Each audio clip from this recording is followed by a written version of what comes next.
warahmatullahi wabarakatuh. Selamat pagi anak-anak. Apa kabarnya hari ini? Waalaikumsalam warahmatullahi wabarakatuh. Alhamdulillah, luar biasa. Allahu Akbar. Baiklah anak-anak, sebelum kita memulai pelajaran pada hari ini, ada baiknya kita berdoa. Kepada Tiara, silakan pimpin doanya. Berdoa mulai. Bismillahirrahmanirrahim. Alhamdulillahi Rabbil alamin. Ar-Rahmanir-Rahim. Maliki yaumiddin. Iyyaka na'budu wa iyyaka nasta'in. Ihdinas siratal mustaqim. Siratal ladzina an'amta 'alaihim ghairil maghdubi 'alaihim waladdallin. Baiklah anak-anak, di sini Ibu akan melakukan presentasi. Ibu absen dulu ya. Aisyah, Hadir, Mbak. Tiara, hadir Bu. Baiklah, sudah hadir semuanya ya. Hari ini siapa yang tidak hadir? Siapa yang tidak masuk? Sakit, Bu. Baiklah, kita doakan semoga kawan-kawan kita cepat sembuh ya. Amin. Sebelum kita memulai pelajaran, pastikan dulu ya kelas kita sudah bersih apa belum? Belum. Ya, masih ada sampah ya. Bu.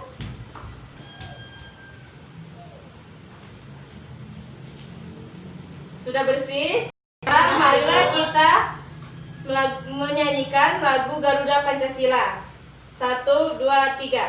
Garuda Pancasila, akulah pendukungmu, patriot proklamasi, sedia berkorban untukmu.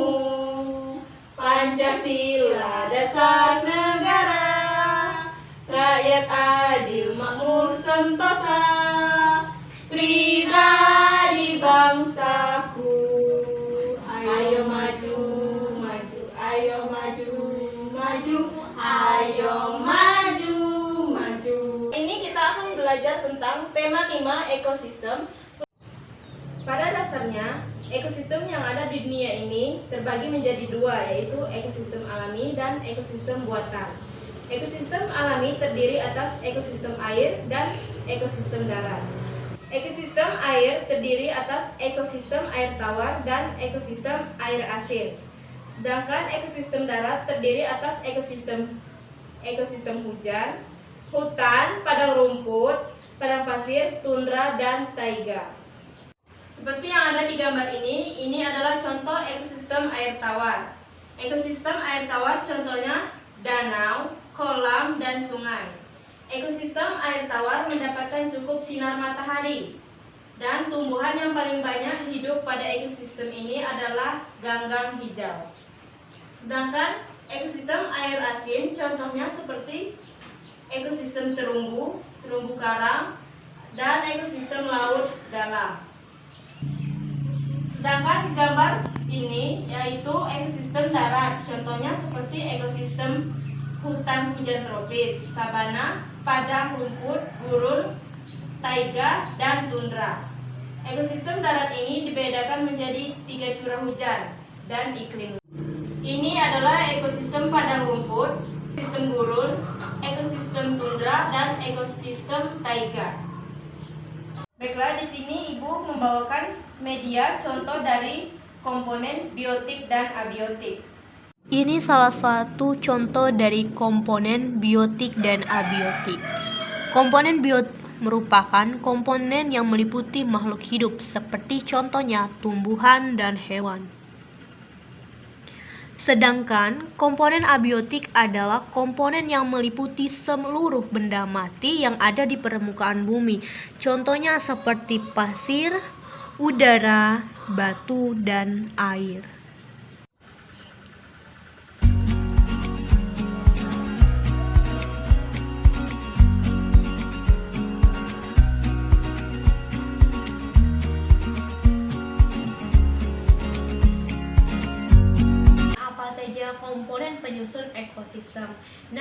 komponen penyusun ekosistem itu ada dua, yaitu komponen abiotik dan komponen biotik.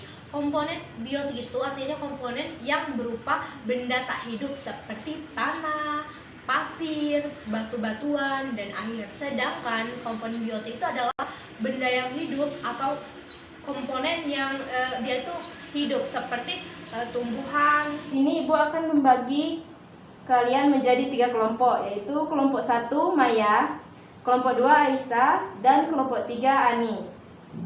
Masing-masing kelompok silakan mengamati media yang telah Ibu bawakan, yaitu komponen biotik dan abiotik. Air dan batu termasuk komponen apa? Oh, air dan batu ini termasuk komponen abiotik karena dia ini tidak menguap. Terus hewan dengan tumbuhan termasuk komponen apa? Nah, kalau hewan dan tumbuhan ini termasuk komponen biotik karena dia ini makhluk hidup yang bernyawa. Nah, mari teman-teman kita amati. Nah, kan di sini ada tanah, ada batu, ada air, ada pohon dan juga hewan. Ini merupakan komponen abiotik dan biotik yang ada di dalam ekosistem. Nah, masalah perbedaan antara komponen biotik dan abiotik itu terletak pada seperti kan yang biotik itu adalah makhluk hidup ya, seperti tumbuhan tadi dan hewan, sedangkan abiotik itu tuh yang artinya biotik yang termasuk makhluk hidup dan abiotik yang tidak bernyawa. Di sini Ibu akan menjelaskan kembali tentang komponen penyusun ekosistem, yaitu terbagi menjadi 2, yaitu abiotik dan biotik. Sedangkan jenis-jenis ekosistem itu terbagi menjadi 5, yaitu ekosistem air tawar, ekosistem padang rumput, ekosistem gurun, ekosistem tundra, dan ekosistem taiga. Baiklah anak-anak, di sini silakan kalian menyampaikan hasil diskusi kelompok kalian masing-masing. Baiklah Bu, di sini saya akan menyampaikan hasil diskusi kelompok saya, yaitu tentang faktor komponen biotik, yaitu komponen yang mencakup makhluk hidup seperti tumbuhan dan hewan. Baiklah Bu, saya akan menyampaikan tentang diskusi kelompok saya, yaitu abiotik.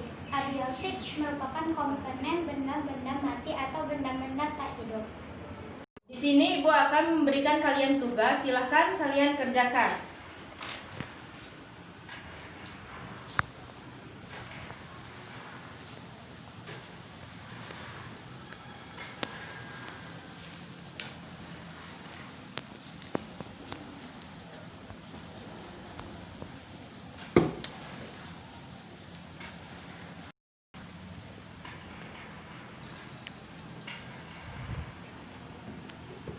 Namun saya ingin bertanya, bagaimana jika dalam suatu komponen ekosistem hanya terdapat faktor biotik saja, faktor abiotik tidak ada? Itu bagaimana ya Bu? Di sini Ibu ada media yang terdapat komponen biotik dan abiotik. Jika tidak ada komponen abiotik, maka tumbuhan dan hewan tidak bisa hidup karena tumbuhan dan hewan memerlukan air dan tanah. Baiklah, kepada Nak Maya, silakan mengemukakan pendapat pada pembelajaran kita hari ini. Baiklah, menurut pendapat saya, jika suatu penyusun ekosistem itu hanya terdapat faktor abiotik saja, maka tumbuhan dan hewan tidak akan bisa hidup. Karena apa? Tumbuhan sendiri memerlukan tanah dan air untuk kelangsungan hidupnya, sebaliknya juga dengan hewan. Baiklah, di sini Ibu akan menyimpulkan hasil pembelajaran kita pada hari ini, yaitu tentang jenis-jenis ekosistem. Itu terbagi menjadi 5, yaitu ekosistem air tawar, ekosistem padang rumput, ekosistem gurun, ekosistem tundra, dan ekosistem taiga. Dan jenis komponen penyusun ekosistem itu terbagi menjadi 2, yaitu faktor biotik dan abiotik. Kedua faktor tersebut saling berkaitan. Jika tidak ada faktor abiotik, maka biotik tidak bisa hidup. Sebelum mengakhiri pelajaran pada hari ini, marilah kita menyanyikan lagu daerah, yaitu Apuse. Pada Aisyah, silakan. Apuse kokon rau ya rabe soren doreri woplen so bani nema baki pase arapabe aswar akwa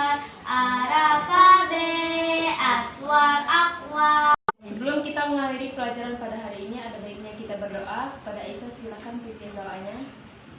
Jadi kawan-kawan, sebelum kita pulang, marilah kita membaca doa. Berdoa mulai. Bismillahirrahmanirrahim. Wal asri innal insana fi husri illal ladzina amanu wa amilus sholihat wa tawassaw bil haqq wa tawassaw bil sabr. Sadaqallahul azim. Baiklah, Ibu ucapkan wassalamualaikum warahmatullahi wabarakatuh. Waalaikumsalam.